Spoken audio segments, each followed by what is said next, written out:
But this whole storyline of Natasha Cloud versus Phoenix, popcorn. Like, it's drama. That's good.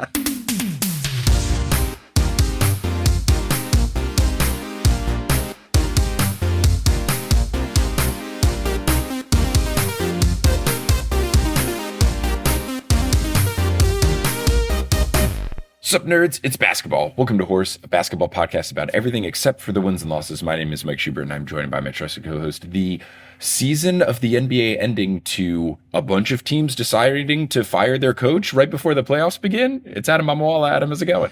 Yeah, I mean, you expect the flurry of firings like right after the regular season ends for teams that didn't make the playoffs, like we saw, in Phoenix. But the fact that it happened to multiple competing teams that are like right in the thick of it, very surprising stuff.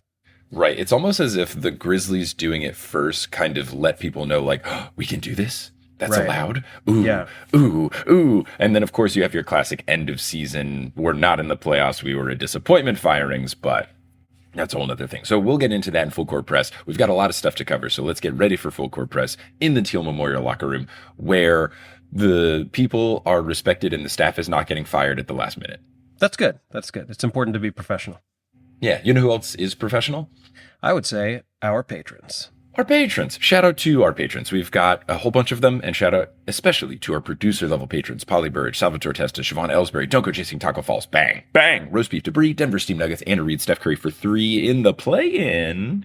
Bang. Hi Allie, Chase Underulo, Naked Rachel, Sidney Crosby is a vampire, Chelsea's cousin, Ginger Spurs boy, Balls to the Balls, Mats Furley, and Utah Jash. And you know who else is helping with the professionalism of the pod? Our sponsor. It is our sponsor. It's Tab for a Cause. And they're also helping with the world, because with Tab for a Cause, you can go to tab4acause.org/horse and install it. It's a web browser extension. You can install it in just a matter of clicks. And then every time you open a tab, you can help raise money for charity. You'll see a pretty picture of a background of sorts that's either nature or architecture. And then you might see some ads in the corner, but those ads raise money for charity, and you can direct what charities they support. It's cool. I've been using it for years. It's awesome. And you can get it at tab4acause, tabforacause.org/horse. Now, unless you're listening on Patreon, where you get access to episodes that don't have inserted ads, it's time for inserted ads. They're locally inserted, so they might be in your country's native language. That might be different from English, depending on where you live. But once those ads are complete, we will continue this episode of Horse. All right, Adam, what's going on in your world? All right, I'll make it quick. Shout out to everybody that I met in both Minnesota and in Philly. There were Horse listeners at both of those shows, so shout out to those folks. I know I met Sydney in Minneapolis, and then I met somebody in Philly, and I'm blanking on the name, but thank you very much for coming out. Upcoming stuff. My next bigger headlining thing is in the Boston area, so that's at the Comedy Studio in Cambridge, Mass. That is on Wednesday, May 7th. Then Friday, May 16th, and Saturday, May 17th, I will be in Lake Charles, Louisiana, and Tulsa, Oklahoma. Those shows are both with Dane Cook. Then I've got a little Montana run. That is May 30th, May 31st, and June 1st. Bozeman, Helena, and Townsend. I'll be in Las Vegas right after that from June 2nd through the 8th. I just added a show at a brewery in New Providence, New Jersey on June 14th. I'll be back in Chicago July 17th through 19th doing some Don't Tell comedy shows, but I am telling you, so I guess I broke the rules. Other than that, I've got Jamestown, New York for the Lucille Ball Comedy Festival. That is August 8th and 9th. Wethersfield, Connecticut, September 12th and 13th, and Bethlehem, PA on September 20th. What about you? I know you are joining us from tour right now. But yes. What else do you have going on, and how's it been going? It's been great. Thanks to everyone who has come to the Midwest shows. Sydney, who went to your show in Minnie, then went to my show in St. Paul, which was super fun. But yeah, shout out to everyone who's come. I did the stream show, which was super fun. And I've got new shows coming up. So we're about to make an announcement for a couple of different things. First, I'll be doing 2 shows in Zurich, Switzerland at the end of May. So Kelly and I were going there on vacation. I'd been talking to some venues about doing a show. We are making a show happen. And by a show, I mean 2. So we're going to do one show on Saturday night on the 24th, and then one on Sunday at like noon on the 25th. Awesome. The Saturday night show's at 6 p.m. So if you are traveling from like farther away, you can still potentially go and take the train home. I have to figure out which night is going to be Potterless and which night's going to be the Newest Olympian, but that is the plan, and tickets will be up at some point. And also soon, or at least at the time of recording, I'm not sure if these are up by the time you're hearing this, I will be announcing some live show dates around when I'm in St. Louis for Enchanticon. So I will be at Enchanticon. You can see me there. They have posted my schedule of the days that I'm doing stuff, but I'm also going to be doing a live show in St. Louis on August 14th and then Kansas City, Missouri on August 18th. So I don't know if those tickets are live right yet, but just make sure you're following me or my podcasts on social media. You can check out the websites like schub.es/tour, and that'll let you know whenever stuff is live. Only other announcement thing is that I did release a new limited series podcast with my buddy Eric Hamilton Schneider called The Last and the Curious. I never watched the Fast and Furious movies. He's a super fan, and we did a thing where we did one episode per movie. We'd watch the movie and then immediately record an episode with our thoughts, and it was really fun. And you can get the whole thing on the TNO Patreon, or you can go to the URL that we made for it, which is thelastandthecurio.us. So it's The Last and the Curious, but then the dot separates the O and the US. And you can download the whole thing ad-free for $5. And that's that. I love it. And now your family. Exactly. Gosh, the movies are really fun. They're a really fun time. Yeah.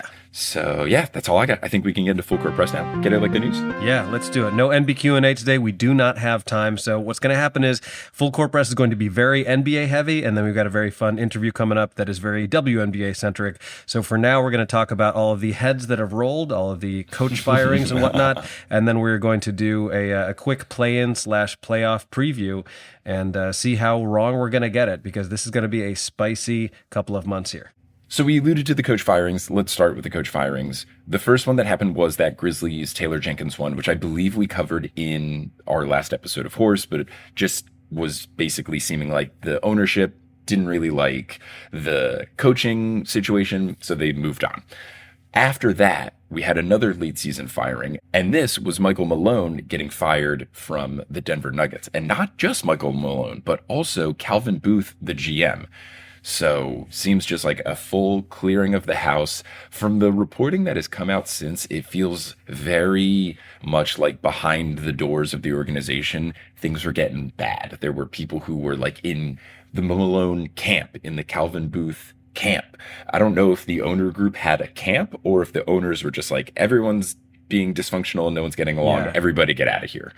But it seemed very much like the GM and the coach didn't get along. That was pretty clear after like last off season, and they were not necessarily saying super nice things. Malone would have all of these little like comments about how the other people in the front office wanted him to play the young guys, and little snide comments about how like the rosters and what they need. So like it feels like people were kind of taking shots at each other.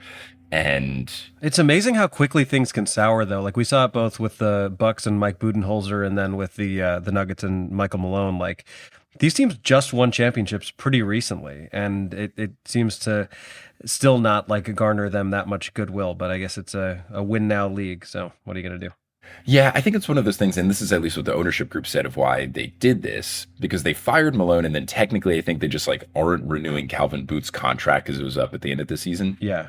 And their thought is, we have a championship caliber roster and our coach is not getting the most out of it. So that's why we're firing him before the playoffs, because we think like with a new coach in the mix, maybe he can get the most out of it. That's a lot to ask out of a new coach, though, without having that kind of continuity, unless people are just like happy to have someone gone. Right. So that's what also kind of has been trickling out. There was some rumblings and reportings that there were some players upset with Michael Malone playing Russell Westbrook a lot and maybe being a little lenient, because like Russ has been like overall, I think, pretty solid and at least passable for the Nuggets, but he hasn't been like amazing, or maybe not as good to like justify all the playing time he's getting. There was stuff where people were like upset that, you know, if a rookie made a mistake, they get pulled and benched, and Russ, they give him more benefit of the doubt kind of stuff. So was there some favoritism there? I don't know. And I would assume that the assistant coach that is now being the interim is someone that maybe the players like. So maybe like the vibes will be better there. But also the Nuggets have been dealing with injuries. Jamal Murray's been hurt and it's been going on for a while. So, you know, like the Nuggets without Jamal Murray, I wouldn't say are a legitimate contender. Right. So I don't know how much of that blame you can put on Michael Malone. But also Michael Malone has been really grumpy recently, so I'm not surprised if like the vibes in the locker room aren't great. Yeah, and he was saying stuff publicly, like during press conferences, about the players basically like not listening to him and not respecting him. So I guess this is not super shocking, but let me tell you one thing. Don't let me dream on Nikola Jokic getting traded to the Bulls. He's already publicly talked about how much he loves Chicago. There's like a huge Serbian population there. Don't let me dream on it, man. I don't know that would happen. Not a trade. Maybe like the contract ends and he refuses to resign. Like he's completely unpredictable. He could retire at any point in time. You know, he's one of those guys. But yeah, if it's one of those things where like it's not surprising, but the timing of it is surprising. Sure. So that was there. And then we have the season is over. We're firing our guys. Firings. First, we've got Mike Budenholzer being fired from the Phoenix Suns. Completely unsurprising. The Suns were the 11th seed, and they have this roster that they were very confident in. They made a lot of trades to put together. I don't think that it's fully Mike Budenholzer's fault because like the pieces just haven't fit. Bradley Beal hasn't worked. He's been hurt. He's been not playing well. They don't have a bench because of all the trades that they made. So lots of stuff going on there. But also, there was some weird Mike Budenholzer stuff, like the whole thing where he like told Devin Booker to not be as vocal on the court, which is strange. So I feel like it was doomed, but he didn't help. So he has been fired. And now this is the third season in a row where the Suns have fired a head coach, I believe immediately the year after bringing them in. Yeah, I mean, gosh, just think back to not that long ago, the whole Suns in 4 era where, you know, they're up 2-0 in the finals and you're like, oh my God, they're going to win the championship. And now to see how far they've fallen since then is, it's got to be tough if you're a Phoenix Suns fan for a franchise who's never won the championship before. Yeah, I think it's hard. I think this is what happens when they got close. They made like some win now, cash all in moves. Yeah. And it didn't work out. And it's just so funny that Chris Paul keeps doing this to teams that give up on him because they traded Chris Paul because they're like, oh, he's too old, he's injury prone, whatever. And this season he played all 82 games. Yeah. Like if these Suns wave a magic wand and you get to ask them, instead of Bradley Beal this season, you have Chris Paul and all of the pick swaps that you traded away, what would you want? They'd take Chris Paul 100 times out of 100. Yeah. So if Chris Paul, even if he doesn't win a ring, I think he will have a legacy of being incredibly beloved. Like weirdly, I think he was someone that was very hated, but I think he's going to have this legacy of being beloved because so many teams are like, if we just would have held on to Chris Paul. Yeah. Like the Rockets are like, if we just had Chris Paul. The Thunder, at least, they traded him, like fully the plan was just to trade him. So they kind of avoided this. But the Suns will have the like, if we only held on to Chris Paul. The Clippers might even be like, There's just so many teams that would have loved to have him. So that was that. Then also the Pelicans made a firing and they fired David Griffin, I believe. And then did they also fire their head coach? That I'm not sure, but I mean, it was an abysmal year for New Orleans, which is partially because of injuries, but like just really, really bad year. Yeah, I believe they only fired David Griffin, the GM. And they do stick with Willie Green, the head coach, but they fired David Griffin. And I think, we'll get into this when we talk about the drama draft, when we do our thing of like recapping the end of the NBA season drama draft. But I really do feel like the GM situation was bad. Like the trades haven't worked out recently. And this is one that is like, as opposed to the other firings, which feel like kind of like quick and like out of nowhere, I feel like the Pelicans have just like, from a front office perspective specifically, been a little bit of a mess the past couple of years. Yeah. And there's some stuff that doesn't look good. You have Dyson Daniels. You trade Dyson Daniels to the Hawks, and now he's potentially going to win Defensive Player of the Year. Like he's setting records for steals and steals per game and all this kind of stuff. So that's not a good look. The DeJounte Murray trade hasn't necessarily panned out. They extended CJ McCollum. They extended his contract, and that seems kind of weird because he's old and might not fit the timeline. The Zion stuff is always a big question mark. So, like, I think there's enough organizational stuff going on that I think this firing of all the things makes the most sense of, like, you tried it. You gave him the time. He proved that he couldn't really make the most out of this. Because, like, remember when they made the AD trade and stuff, it was like, oh, baby, the Pelicans were in perfect position. They got all these young guys. They got all these picks. They'd made some other trades with the draft and stuff. Like, they were looking great. And then just kind of fart noise the past couple of years. Yeah. But what do you say we do a quick recap of where things ended, what we think heading into the play-ins and playoffs? Yes. Let me pull up a playoff bracket. I've got it right here. So let's just go through it. So, all right, let's give me your quick play-in pick. So on the West Coast, we've got a very spicy 7-8 matchup. That's the Warriors and the Grizzlies. Who do you like in that game? Warriors have home court. I would say the Warriors. I know that these two teams have specifically faced each other in the play-in before, and I believe the Grizzlies have come out on top, but I feel like the Warriors, especially the season Warriors, I think they're going to be okay, especially at home. Yeah, I tend to agree, and then that would set up a matchup against the Rockets. And the West Coast in general, like 3 through 9 or 10 basically was like all packed in by a couple games. So that was this whole thing. It was like record setting in terms of like how close it was, how many teams were within like a game of each other. The tiebreaker mathematics that were going on were ridiculous. Yeah. Like the Warriors, because they lost that last game, went from like home court advantage to play in with one loss, like 4 seed to 7 seed with one loss. It's absurd. So let's play it out, right? Let's say the Warriors win, then that would mean they play the Rockets, who are the 2 seed. Then the Grizzlies would play the winner of Kings Mavs. Who do you like in Kings Mavs? Probably Kings. I just don't see the Mavs having the juice for it. Yeah. And then who would you say between Kings and Mavs? I mean, I kind of want the Mavericks to win just because I think the further they get into the playoffs, the more funny it will be. Not that I want Nico Harrison to be vindicated, because I think it's already clear that he's wrong. I probably the Kings, and then I think I would take the Grizzlies over the Kings since the Grizzlies have home court. So then that would mean that's where I would be. Yeah, that would mean Thunder Grizzlies as a 1-8, which is a very fun first round matchup. Then we would have Rockets Warriors, Lakers Timberwolves, and Nuggets Clippers. I mean, like there's not a bad matchup out of all of those. That's going to be very fun. And from our perspective from Horse, like I think now when we get to talking of who's in the first round, we should focus on like the drama and the spice as opposed to the wins and the losses as titled as our show is. Yeah. I feel like with let's go like down just with drama. Like the 1-8, it's really just going to be like, can the Thunder prove it? Is going to be like the big drama thing to watch. And what celebrations will Ja Morant do after hitting shots? Exactly. He has claimed that his grenade thing that he did after getting in trouble for doing the gun thing multiple times was him throwing away his words and covering his ears to not hear what people say, which, to Ja Morant's PR team, round of applause. Yeah, well done. Good spin. Well done. Good spin. Well done. So I mean, I like the Thunder in that round, but I think that's going to be fun. 2-7. That's ripe for an upset. I mean, the Warriors have been playing really well. And it would not surprise me at all if the Rockets get knocked out by the Warriors. Because, again, the Rockets are kind of in the Thunder situation where it's like they had a great regular season, but when it comes down to playing a caliber of team that's won however many championships, 4 championships or whatever, like, are they going to be able to get it done? That's a series that if it is Rockets-Warriors, that's going 7. It's gotta. And the drama for that is going to be that, first off, the Rockets, they're the 2 seed, but no one believes in them. No one believes in them. Everyone thinks that they're going to get upset at some point.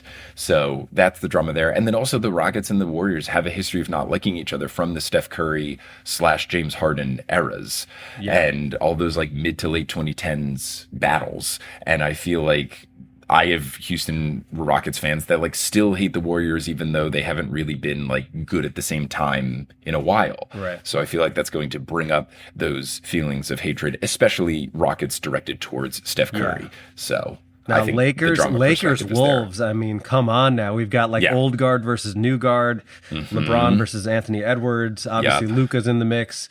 Yep. You have to think the Lakers have a better chance of winning since they have home court. They actually, I mean, everybody's like within 1 game of each other, essentially, in terms of regular season. But I don't know. That's a tough one to call. It's tough. I would not be comfortable betting on that series. Nope. I don't like to bet at all. Yeah. But I feel like with this one, I think it's really going to come down to like stylistic coaching decisions because I feel like these two teams are very different. So I think if one coach can out strategize the other coach, then they'll look that I think is going to be the drama. This is going to be JJ Redick's first time as a playoff head coach.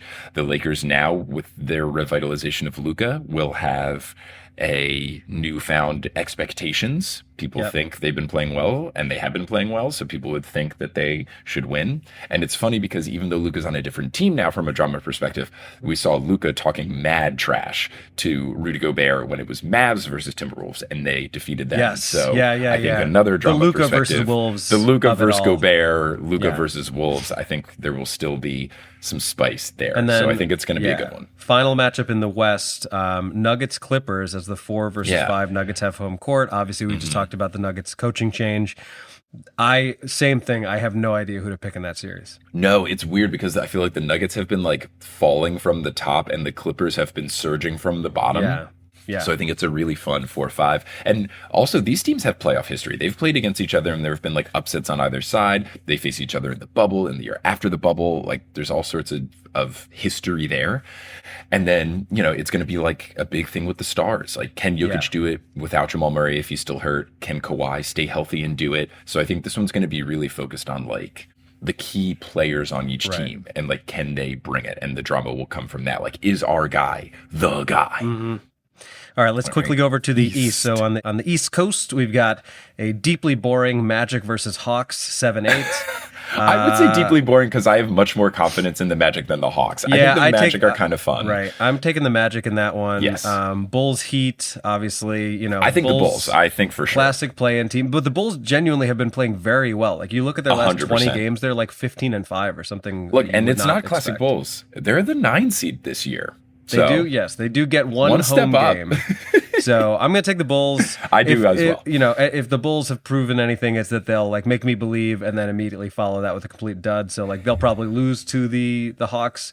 But just for fun, I'm going to say the Bulls beat the Hawks and actually get into the playoffs and then, lose to the Cavs. And Sure. let's live in games. that. I want that to happen. So let's then do the 1-8. That would be Cavs and Bulls. That has Bulls get one win at the United Center and salvage one game, maybe written all over it. And that is Cavs where in the 5 drama probably. would come in, because if the Cavs, who also no one believes in, if the Cavs lose a single game in the first round, Or if they it will lose like be- the first game. oh my, sort of I thing. hope so badly. It could be kind of like purely that from series, drama. the weird Bulls with like Rajon Rondo and Wade, where like they went up 2-0 on the Celtics that year, and everyone's like, Right. "What the hell is happening?" So, Cavs certainly are gonna beat whoever they play. I think at least in the first round. 100%. Then we would have Celtics versus the Magic if the Magic win. Again, I think the Celtics take that one pretty they're so strong. handily. 5 games maybe at Yeah. the most. Again, the only West is way drama- more interesting. Yeah. Yes, I agree. I think the East will become more interesting in the later rounds because of like their top contenders, but in the initial, for sure.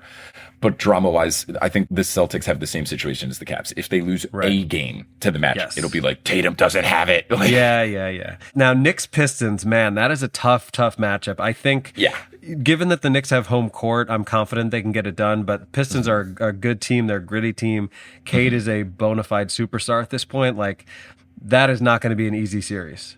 No, it won't be easy. And I, though, am excited because I need, if the Knicks are to do anything this season, they will have to get tested. So I would rather them play someone good, because if they do win, they will probably be playing the Celtics. So like, I would rather us like have to beat somebody who's actually good, as opposed to us like cakewalking over, a struggling team that was middling. So for us to actually have to beat a young, hungry team is good. Yeah, there's a world where like the Knicks win a really tough matchup and the Celtics roll over the Magic and have a couple days off and they come out cold against the Knicks in the next round. So hopefully that happens. I will be rooting for the Knicks in solidarity after I attempt to get up at 4 a.m. to watch the Bulls play-in game if I can find it in Estonia.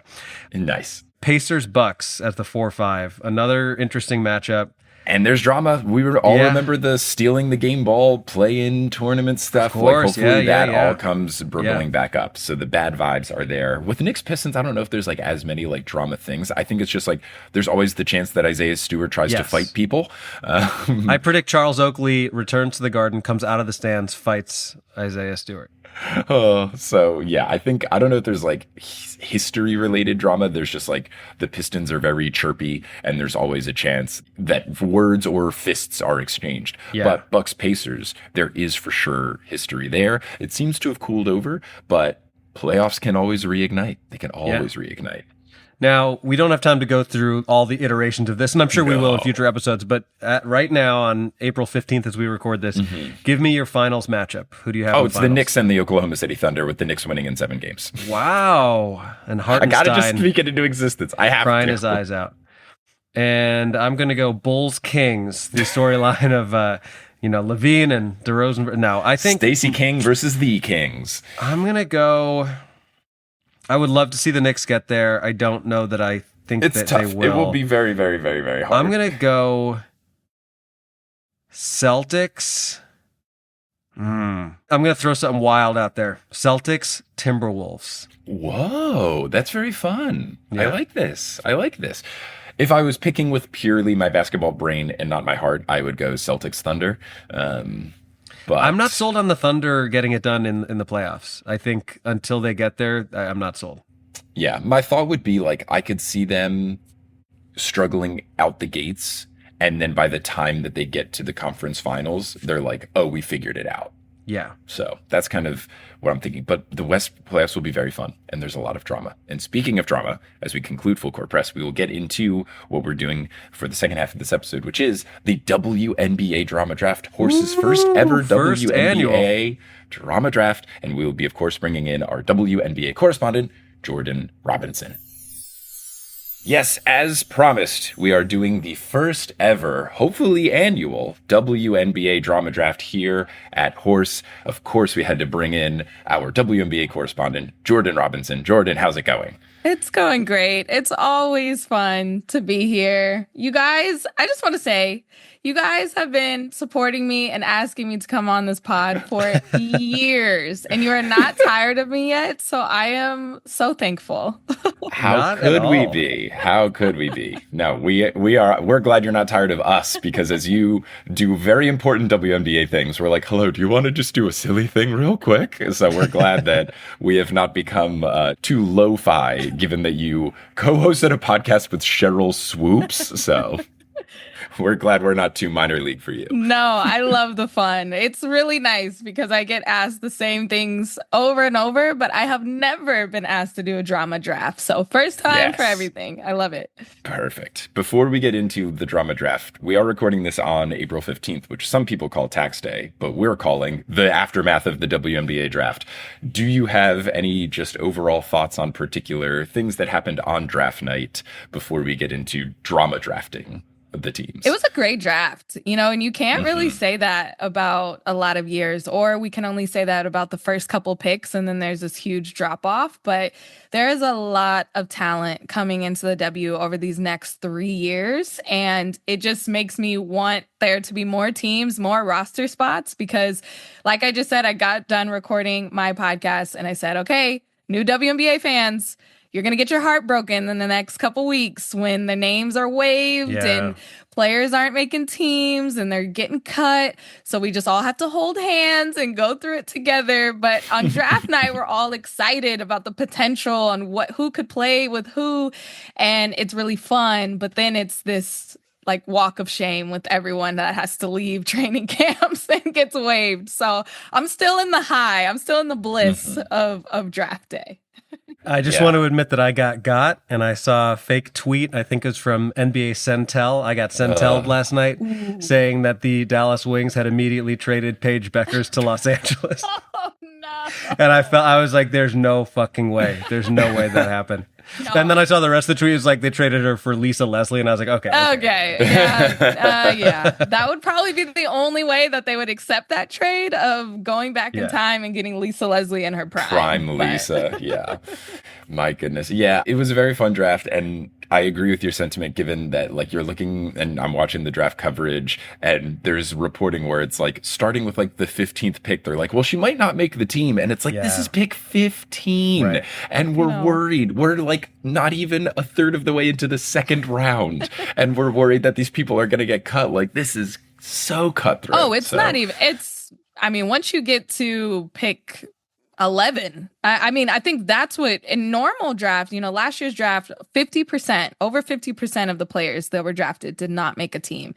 And that is pretty much the standard year after year. But I would say in previous years, after pick 6 in the first round. You're like, oh, I don't know. Now you have someone like Haley Van Lith who goes 10th overall, and you're like, okay, she's for sure making that team. She might not play right away, but she's going to make the team. But yeah, get into that second round. Godspeed. Godspeed. So let's get into the drama draft. What we're going to be doing is drafting which teams we think in this upcoming WNBA season will have the most drama, whether that be on the court, off the court, whatever. There's no restrictions on the drama. Jordan, since you are a guest, we will give you the first overall pick. I'm on the clock. You're on the clock. Oh, God. This was hard. I had a hard time picking number 1. This is really hard. I was actually hoping I was not going number 1 because it could go so many ways. It really can. I'm going to say that not necessarily drama on the court or in the locker room, but a team that just has drama surrounding them is the Indiana Fever. It's all I had them high. Okay. Drama with Caitlin Clark. You don't know what her fans are going to do. You don't know how this is going to mix with Alyssa Thomas was the enemy last season. Now her fiance is on the team. You have Sophie Cunningham on this team. Like, there is going to be some headlines surrounding the Indiana Fever. So that is my number 1 pick.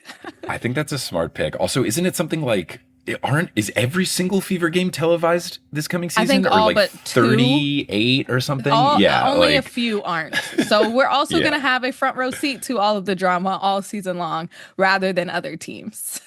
Yeah, that's a really good selection. They were very high on my list. Okay. But my number 1 that I had on my board is still available, so I will be taking them. I think, and this is purely like, you've got some characters, you got some expectations, and they made a big shakeup. I'm going to start, and Adam and I are our collective team here. We will be taking the Las Vegas Aces with the number 1 drama draft That pick. is good. That is good. Look, you trade away Kelsey Plum. You bring in Jewel Lloyd, who, like, I don't know that we're ever going to learn what really happened in Seattle, but, like, I'm not placing the blame, but at least, like, she was in a very contentious situation. So there's going to be expectations. And then you also just, like, they have expectations of winning. Asia Wilson has expectations of being a very good player. She's got the shoe deal. Like, is she too Hollywood now? I don't think so. But, like, will this be a locker room concern? I just think you've got the mix of expectations, a big shakeup. What if Kelsey Plum starts balling out in LA? Do we have regret? So that's my thought. That's a good one. That is a good one. Okay. Okay. So who do we have? We have the Indiana Fever. We have the Las Vegas Aces. Okay. Here's what. Nah, I can't go them next. Okay. I'm going to go with the Seattle Storm. Okay, they were my next. Yeah. Because of what you just said. So you have the Aces having drama because of Joel Lloyd. And then whenever they play the Seattle Storm, it's just going to be this weird cloud of question marks because no one really knows what happened.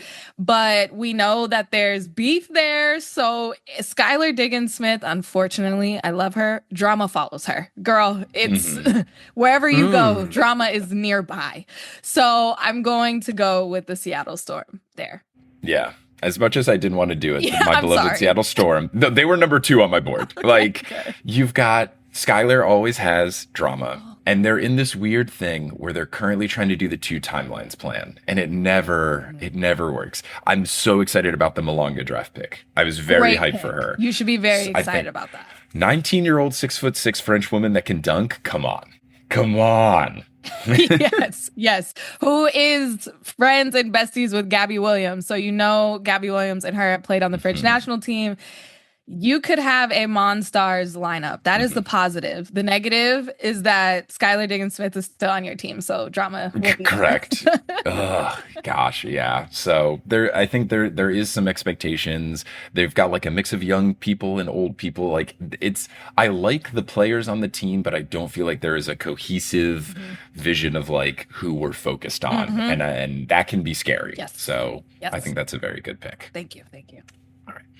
So for our number 2 pick, we're going similar to what you've done with the Fever, kind of like an all eyes on me thing. I'm going to pick the Dallas Wings. you've got Paige, but also you've got Paige. Yeah. So there's going to be a lot of eyes on it. And then also, in addition to that, like they had kind of a big roster shakeup. Like they do the Satu trade to kind of like clear the way. And is that going to pan out? What if she starts balling out? You know, are there going to be regrets? Is the Paige and Agunbowale pairing going to work? I feel like it should work, but like, But also, you I don't don't know. Yeah, how do you feel like also their you don't games know. complement each other? Like they're both so difficult to guard that you feel like if they're on the court at the same time, at least one of them is going to be unstoppable. But like, who takes the last shot? I would assume Agunbowale, but like, Yes, there could be some of that drama I think they too, I pair feel well like. together because Paige can come in as a point guard. Like Dallas has needed a point guard for years. I think Rebecca Lobo said it since Skylar Diggins-Smith left Dallas. That's how long Yeah, they've it's kind been a of been minute. trying to fill that void of who's this point guard. And Arike works best off the ball. So you have someone that can get her the passes, that can give those assists. But then also, if Arike gets double teamed, Paige can knock down the shot. So it makes it really hard to guard, especially when you have a Tierra McCowan inside who's going to clean up all those boards and they can also feed inside. So it should work. The drama part that I think you missed is that Dejanay Carrington and Alyssa Smith are a couple on this team. Yes, If you're something right. goes I awry, forgot that. If something is off in their relationship, if they have a bad argument, you're going to have to deal with that on the court. You're going to have to deal with that during a normal, regular WNBA season. So that's the drama that I will be watching out for. This is one of those things where, like, the until there are openly out NBA players, the NBA will never match the potential drama that exists within the WNBA. It's not possible. These teammates could kiss on the court. They could be holding over an argument about who loaded the dishwasher wrong on the court. Like anything is in play. Do you know offhand how many teams have couples? Because you've got the Wings and then the Fever, right? Well, the Fever, Duana Bonner and Alyssa Thomas. So Alyssa Thomas is in Phoenix, but you have New York, which transitions into my next pick. I have the Liberty next up because Natasha Cloud and Izzy Harrison are a couple. They are both on the Liberty, but that actually wasn't my drama part. I did a live draft reaction with Natasha Cloud last night on the Bleacher Report app. And so cool. It was so fun. She's hilarious. We were just chatting for 2 hours. But she is so mad that she got traded from the Phoenix Mercury. She said, I cannot wait to play Phoenix. And she wants all of the smoke. She wants to give them 40 points. She wants to bury them. And that just makes for great drama. Like that is a TV show I would watch on repeat of her going against Phoenix. She doesn't hate the Connecticut Sun that she was traded to. They worked with her to get this trade to New York for over a month. So she was like, love you guys. Thanks for getting me out of there. You understood my situation. But Phoenix, I'm coming for you. And that's the drama. So that's why I go Liberty, not because I think the locker room is going to have any issues. That is a solid locker room. They could very much be in the finals again. And I mean, if everybody stays healthy, if it goes well, it's really their finals to lose. But this whole storyline of Natasha Cloud versus Phoenix, popcorn. Like it's drama. That's good. I had missed the bitterness from her there. I had just seen how happy she was to be with the Liberty. Like, obviously, like you got to love to be on the championship team playing in New York. They have the good facilities and ownership that cares. But ooh, we love revenge games. We love revenge games. Tour. I said it. She said, "Oh yeah, clock it. I am on a revenge tour." So that makes it fun. That's just extra. Imagine being the GM who has to break up a couple via trade. Well, a little history for you. This has happened before in Connecticut Sun where it was a couple and it went south and a player forced a trade. She demanded to get out of a team because the couple's relationship went south. So it could happen again. It could happen again. Is this public knowledge or is this like insider info? I believe it's public knowledge. Yeah. Yeah. Man, see, Adam's right. You'll never get this in the never get NBA. this in the You'll NBA. never get this. It's I hope we boring do. over I would there. love it if we do, but come on. The closest we have is LeBron and Delonte West 20 years ago. We'll table that for now. We're gonna, we'll leave it. Well, yeah. For our third pick, we'll be picking a team that had high expectations, and they came so close. And if they don't make it happen this season, might be some drama abound. Gonna go with the Minnesota Lynx. Yeah, good pick. Good pick. They were just inches away, and depending on what team you root for, bad calls away from winning the WNBA championship. And I think that of course comes with drama, but here's my like sneaky drama. With Unrivaled in the offseason being run by Napheesa Collier, and then also like she's running the league and she wins the one-on-one tournament. She's running the league and she wins MVP. Like, I wonder if there's anyone that's like a little mad that she's giving herself pay raises and awards and all this kind of stuff. I don't think anything nefarious actually happened. Like, she balled out in Unrivaled, but can't spell Nefarious without Nefeesa. That's true. This is Don't true. check all the letters, but it's close. I think it's pretty close. Nefarious with a PH. Yeah, with an F. So. With an F. Wait, that's so good. I didn't think about other people just being upset of like, well, here's the thing. She created a league where she would thrive. The whole league is set up for her to succeed. I think other players should have been like, actually, are you even considering our skill set? She's like, no, this fits me perfectly. If you don't like it, make your own league. Yeah. How about Steph Curry presents the half-court shots only league. Exactly. No, I love this pick. And I also love that Cheryl Reeve, after draft night, she said something incredible. She said, how do you feel about Paige Beckers coming back to Minnesota? The crowd is going to be crazy for her whenever she comes back. And she said, I love this for the state. One of the best players since Lindsay Whalen to come out of the state.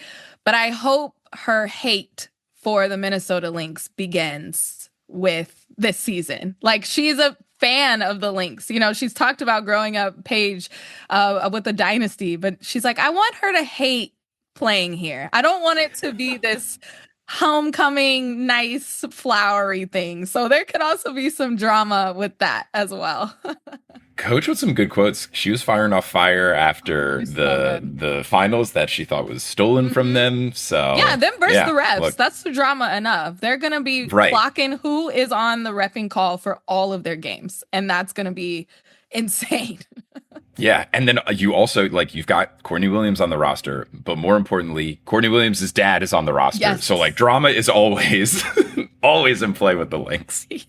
Yes. Okay, who's left? I think I am going to go with the Chicago Sky. Ooh, I'm going to go with them next because talk about drama. All caps. What they did to Teaspoon last season and only giving her 1 year for a head coach and then firing her in a weird, sloppy way that really turned off free agents from wanting to go there. Everyone had Teaspoon's back. Now they come in with a new coach and Tyler Marsh, who I think he's going to be great. Just poor timing. Why everyone's still mad about the Teaspoon situation. There was drama there with Kennedy Carter. Now she's not going back to Chicago, even though everybody feels like she had a great fit with that roster. There's going to be storylines with Angel Reese always, but Angel Reese, Haley Van Lith being reunited from their LSU days, is that going to be great, or is that going to be not so great? Is there a reason why Haley Van Lith left LSU? So there's going to be some storylines there that I think is super interesting. Yeah, no, I think it's valid. I think it's going to be good. Adam, are you upset that your hometown team has been selected? No, I mean, they're kind of in the middle of the pack here, and I feel like the Bulls are always fairly high in terms of drama, rightfully so. So, no, I think that's valid. And I also think that Angel Reese's name was in the news a lot when she was talking about the contract situation and hey, we'll hold out and we won't play if we don't get what we deserve, which I'm for all of that, but it's still being in the public discourse. And I think that whether she and Caitlin Clark want to have anything to do with this. People want to keep pushing that narrative of that matchup, and every time they face each other, and if that helps ratings, so be it. But like, oh my God, it's old news, but it's still in the zeitgeist. So like, there's drama with that too. To your point, Adam, the WNBA created Rivalry Week, which is completely made up and is only to put the Indiana Fever and Chicago Sky against each other. They put the Valkyries in that week. They don't have a rival yet. They're a new team. Are they? The only thing is, are they playing the Sparks? Because then they could say California versus California. I don't even know. That's super but weird. You're still like forcing it. It is a reach on everyone. I think they put the Fever in Chicago, and then they put, I believe, New York and Minnesota just from the rematch of the finals last year. Sure. But it was like, how can we mask this? Because we want to make this a big deal and keep pushing this narrative. So we're just going to make up other rivalries, and we're going to make up this as a rivalry as well, because it's not even really.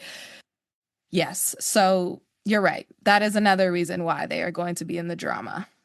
Yeah. The NBA does this with Rivalry Week because they've done it for a couple of years. And like, there are some legitimate ones. And then every now and then they're like, all right, everybody get geared up for Kings Wizards. Like, oh yeah, they really hate each other. All right. For our fourth pick, it's a team that we were just recently alluding to. Be selecting the Los Angeles Sparks. Not necessarily as high with drama, but you've got Kelsey Plum in there. And the thought is like, she's going to come in and kind of lead the team. If that doesn't go well off the jump, could have some drama. And I feel like now that they have gotten, they'll have a healthy Cameron Brink, and they've got new draft picks. Like, I just feel like they're going to be in this situation where last year everyone was like, okay, injuries, new folks, young people, we don't got to worry about it. This season, especially after the Kelsey Plum trade, I feel like they're going to be itching to be not in the doldrums of the league. As a Seattle Storm fan, I hope they fail, and I hope they lose every single game so that the draft pick we get from them next season is better. I kind of think that it could really work out well. The corollary is like Chris Paul going to the Spurs to help like play with and nurture Wemby, like the Kelsey Plum Cameron Brink dynamic, I think could be really fun. And most importantly, hopefully Cameron Brink is like 100% healthy and is able to play a full season. Yes. I heard she's expected to come back in June before the All-Star break. So, which is still amazing timing, and hopefully she's 100%. I agree with this, but I think the drama is going to come elsewhere. I think the drama is going to come from the front office, because Irving Magic Johnson gave us the kiss of death, and he said, I'm going to be more involved. I didn't hear him say this. Oh, that no. That is not good. Oh, that's very bad. And then he tweeted, the WNBA is a league in which women play basketball. The W in WNBA stands for women. The Sparks are not great in the front office department as it is. And I think Magic saying, move over, people, I'm coming in. I don't think they did well with their draft picks. I don't understand them. I think they got Sarah Ashley Barker, who I guess could play behind Plum, but they really needed more of a point guard position. And then they get Sanaya Fagan, who I guess could be a backup to Cameron Brink and Rakia. I just didn't really understand it. And that to me was, it was Magic Johnson in the war room, and he was doing this. So there's going to be some drama there. I think that there's going to be some disgruntledness there. My poor Spark. It's not good. I actually should have put them higher. Now I'm getting mad. Oh my gosh. Okay, my next pick. I'm going to go with the Connecticut Sun. Ooh, okay. And again, this probably could have been higher for the drama. If you guys don't know, Marina Mabrey demanded a trade out of Dallas to go to the Connecticut Sun. And it was great because DeWanna Bonner was there, Alyssa Thomas, Bree Jones, Dejanay Carrington, and she just like fit right in. And then everybody left. And now she is there by herself, and she has demanded a trade. And the Sun was like, no, you're literally She's the our Fresh only Prince player. meme of just looking around the apartment. Exactly. Is it true that all 5 of their starters from last year are on different teams now? Yes. Yes. That's wild. Everybody is out. They changed their coach. Stephanie White left and everybody dispersed. And so Marina Mabrey told her agent, like, get me out of here. I know I demanded to come here, but now I want out. And they denied her trade request. So there's going to be this interesting dynamic and drama of, do you still go out there and play for a team that you don't want to be on and they know that you don't want to be here? Are you just like, I don't know, throwing up air balls and like giving the ball to the other team and purposely trying to lose games? Or do you still have some effort and play hard? So that's going to be super interesting on how that drama unfolds. Yeah. I would hope she uses it as like a rolling audition for every other team. And she's just like, let me just ball out and make someone want to trade for me. Yeah. Well, it was rumored that Seattle Storm might give up their second pick for Marina. I'm so glad they didn't do that. But I'm glad we didn't either. I'm so hyped for Malonga. Yeah, I think she's going to be really good. Yeah, that would have been tough. Okay, our next selection, our fifth pick, will be the Phoenix Mercury. I feel like not as much drama, because now we're getting into the lower tiers. I feel like not as much drama because the expectations aren't really there. DT retires. They do a bunch of trades. Like, it's kind of like they're doing this new reshuffling of, we got to kind of readjust and see if we have a new direction with like a younger core. So maybe I'm misguided here, but I feel like the fan base will be patient. I feel like if they get off to a struggling start, people might be like, okay, like it's all new folks. Like, let's give it some time. But that being said, they still did make like a bunch of moves. So there's still always the chance for chaos. They've got some people who I think are going to be very good, but it's just like, do they all combine? Yeah. And do they all gel together? And, you know, they're making the trades with Dallas and the Sun and all this stuff. So I just think they're higher than some of the other teams I had here just because like so many new people. And does it work? You can never really tell. Yeah. That's so true. It's a big question mark. It could go really great or it could go really bad. Like, I think it could go either way. Last season, they were in the middle. They were 50-50. One game, they would play amazing. Kalia Copper has like 5 30-point games in the month of June. And then the next month, they are losing. And you're just like, wait, why? Nothing changed. Everyone's healthy. What happened? So they need to either be one or the other. I think that's going to help them this season. Is Satu going to be able to find her shots with Ka? And Alyssa Thomas is just going to be there for cleanup crew. And yeah, the X Factor is without Brittany Griner and Diana Taurasi for the first time since 2001. That's the last time that they've not had either of those players. So they're trying to figure out themselves as a fan base. Who are we latching on to in this whole new era of Phoenix Mercury basketball? So I like that. I like that pick. Well, we're down to it here. The only remaining teams, according to my notes, are the Atlanta Dream, the Washington Mystics, and the Golden State Valkyries. Okay. Correct. The final three. The who do we think is slightly more dramatic than the undramatics? I think I'm going to go with the Golden State Valkyries. They were next on our board. Yeah, just because it is a brand new expansion team. And I would love, and I hope someone is doing this. I want to film the entire season. I want to film the front office just being like, they have to be doing it. Come on. It'd be such a good documentary. Such a good documentary because there is so much newness that is going into here. They also have 10 international players, the most of any team. And it seems purposeful. Like they went international heavy because of the experience that international players have over rookies. They did not do well in free agency. I thought they were going to get some people, but a lot of the superstars were cored and they didn't have any trade pieces to trade for those core players. Core, for anyone listening and confused, that's like you basically have to do a sign and trade to get someone. Yes. You can't just free agency sign them. It's like a franchise tag, essentially. Yeah, they're like, we're getting the some team back. says like, no, protect them. Yes, we're getting some back for this superstar. So yeah, I'm going Valkyries because something could happen. Something could happen. And you know that they're going to lose, unfortunately. Yeah. Like expansion teams are always bad. So it's going to be some drama when you lose 12 games straight. Yeah. Unfortunately. Hopefully the excitement of just having a team will make up for the fact that Yes. they're inevitably going to be crappy, but Yeah. Great fan base already. Yeah, good fan base, good uniforms, good logo, good color scheme. Like the basketball might look bad, but they'll look good while they're doing it. They'll look good while playing bad. That's not a bad approach.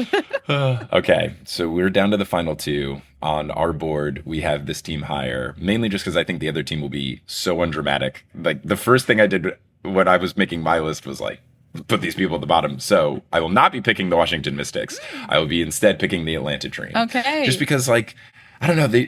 I think they're similar to some of these other teams you've talked about that just like the free agency wasn't like enamoring. The draft wasn't enamoring. Last year, Brittany Griner feels more like a try to sell some tickets and have a name people recognize move. 100%. And like last year, it was like, they made the playoff, right? They like barely squeaked in, but like didn't really want to make the playoffs, right? They're like their NBA counterparts. They're like perpetually mid. Yeah, they were. Yeah, it got bad at times last season, though. It was like turn off the TV. This is bad basketball. But yes, right. Yeah, I like this pick. Also, very unproblematic because Brittany Griner signing in free agency. Her and Ryan are already doing TikToks together. Ryan Howard and Alicia Gray are like best friends. So the vibes are up on this team. I think it was a thing of like good vibes, low expectations equals no drama. Yes. And also they've been bad for a couple of seasons, so like even if they are bad, it wouldn't be like surprising bad. Right. And the fans would be like, "Oh, right, we suck." Yeah. Yes, that is true. Also a new coach, which I don't know a lot about. Carl Smesko coming over from Florida Gulf Coast. He could be amazing. He could just be like, hey, Ryan Howard, run the team. Go do whatever you want, which would be a great coaching advice. So, again, unproblematic. Famous last words. Yeah. Well, Jordan, by default, you have chosen the Washington Mystics as your last pick. I have chosen the Washington Mystics, not because they were the last pick, but I feel like they deserve to be at the bottom anyway. I am so excited about this rookie class. I love Aaliyah Edwards and her growth and Unrivaled. Shakira Austin is healthy. She's BFFs with Slim, aka Brittany Sykes. I think this team is in a really good spot where even I interviewed Shakira Austin last season and they had an 0-12 start. And she was like, the vibes are great, though. Like, our record does not indicate, we're not going after each other in the locker room. Like, we are still together. And I have held on to that because it's so easy to guess from the outside, like, oh my God, what's going wrong in that, if you are starting 0-12, you have to be cussing each other out. Like, I think I would be. But she's like, no, we were in 90% of those games. We were injured. Other teams were just better. Like, we're not bad. And they were able to add rookie pieces to make them better. Plus, they're healthy. Plus, they have a new GM, new coach. Elena Deladon is retired, but we saw her in the war room with the Washington Mystics polo on. Is she a part of the coaching staff? That would be amazing. So, Washington Mystics, please just wear a little halo and be so cute and unproblematic. That's my Yeah. I think you summed it up perfectly. They, I think, kind of like hit the tanking thing perfectly in that now with trades and moves and losing basketball games in this draft, they had the number 3 pick, the number 4 pick, and the number 6 pick in what has been claimed to be a very stacked draft. So if you have half of the top 6 on your team, should be a good position. Should be pretty good. Yes. So I could see a world in which like this kind of feels like the Wings a couple years ago, like when the Wings had like all these picks and it was like, okay, like they're bad, but like they're going to be good in a couple years. I think like you want to buy in on Mystic stock, like get in now. I agree. Because I think 5 years from now we'll be like, how did they do it? And they've seemingly nailed it. Yes, I agree. Well, speaking of nailed it, I think we nailed it with this drama draft. Jordan, this was so fun. I'm very proud of us. Thank you again for taking the time. If people want to find you doing stuff, you are super busy. You're doing stuff all over the place, but shout it out. What do you got going on? Oh my gosh. So many exciting things. I'm so excited for the WNBA season. You can listen to my podcast, The Women's Hoop Show, formerly called Queens of the Court. Same feed, same peeps. It's going to be great. You can find me on Instagram at Jordan Liggins and on TikTok at Hey Jordan Robinson. Perfect. Well, Amazing. Jordan, thank you again. Really appreciate it. And here's hoping that we have a very fun WNBA season, maybe with just a little bit of spice, Just too. a little bit of spice. It wouldn't be a WNBA season without some I want drama. to break up on the court. That's what I want this season. Oh, no. Oh, my gosh. I don't... Just once. Or a something's new gonna relationship forming on the court, That could right? be You fun, win a yeah. playoff game. We do You get want all the that. emotion. Ooh. Like, come on. Okay, now you got Let's me root for thinking. love. Some matchmaking Ooh. on some of these teams. Oh my gosh, this can either go so well, just so bad. I'm just thinking of all the drama that could happen. It's going to be fun. Thank you guys, All as right. always, for having you so me much. on. Thank you.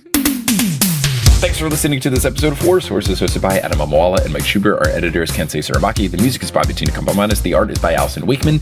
The website is by Kelly Schubert, and the social media is by both of the Horse Boys. Thank you to our producer-level patrons, Polly Bird, Salvatore Testa, Siobhan Ellsbury, Doko Chasing Taco Falls, Bang, Bang, Roast Beef Debris, Denver Steam Nuggets, Anna Reed, Steph Curry for 3 in the play-in.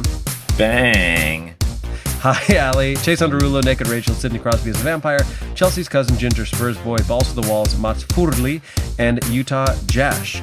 You can follow us on Instagram and Facebook at Horse Hoops and on Twitter at Horse_Hoops because... Oh, they instigated a breakup between a WNBA couple on the court, and we found out, so we had to get rid of the account. Spicy. You can go to our website, horsehoops.com, for links to the many things we talked about today, including some fun draft analysis and other such things. And if you want to support the Horse Boys, you can go to our Patreon, patreon.com/horsehoops, get a bunch of bonus content. I'm putting up an audio thing where I talked about Carmelo Anthony making the Hall of Fame, because I knew we weren't going to get it into this episode, but I still had thoughts. And then you can also go to horsehoops.com/merch, and you can get Sup Nerds, it's basketball shirts and digital items and stuff there. So we're going to put our hands in the middle, say something on the count of 3, as we always do. What are we thinking? We can do something about WNBA. We can do something about the playoffs starting for the NBA. Lots of options. Yeah. I feel like we're going to have plenty of time for WNBA content. So let's, as we get started, you know what? Let's be nice to each other. And it's actually sincere. Yeah. You know, go Knicks, go Bulls. Like you say, go Bulls on 3. And I you say go Knicks. Knicks. That's perfect. I love think us doing as we this. started our NBA season, let's do it again. It would really be fun to see the Bulls in the playoffs. Like, yes, they're going to lose in the first round, but like let's get that. Let's get there. Into all right. existence. So I say go Bulls, you say go Knicks on 3? Yeah. 1, 2, 3. Go Bulls. Go Knicks. I'm surprised I didn't explode when I said that, but I really meant it. I'm rooting. And I did too, and I'm in Chicago as I say it, so I feel good. There you go.